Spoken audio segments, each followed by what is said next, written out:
জয়পুরহাটের কালাই উপজেলায় শতকরা ৩৫ জনের মধ্যে একজনের কিডনি পাচার হয়ে আসছে ভারতে। জানা যায় ৪৫ বছর বয়সী সাফির উদ্দিন বাইগুনির বাসিন্দা। তিনি ২০২৪ সালের গ্রীষ্মে নিজের কিডনি বিক্রি করেন ভারতের এক হসপিটালে।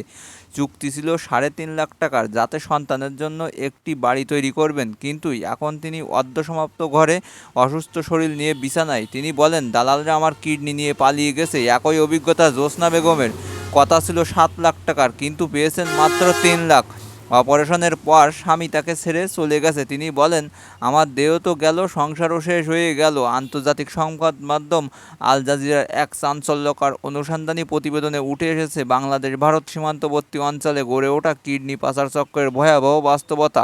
বিশেষ করে জয়পুরহাট জেলার কালাই উপজেলার বাইগুনি গ্রামকে ঘিরে সক্রিয় একটি সংঘবদ্ধ চক্র বছরের পর বছর ধরে দারিদ্র নিপীড়িত মানুষদের প্রলোভন দেখিয়ে কিডনি বিক্রি করিয়ে আসছে। আর বন্ধুরা, এই ভিডিওটা দেখে যদি ভালো লাগে তা একটা সাবস্ক্রাইব করে দিও, আর ভালো লাগলে একটু শেয়ারও করো।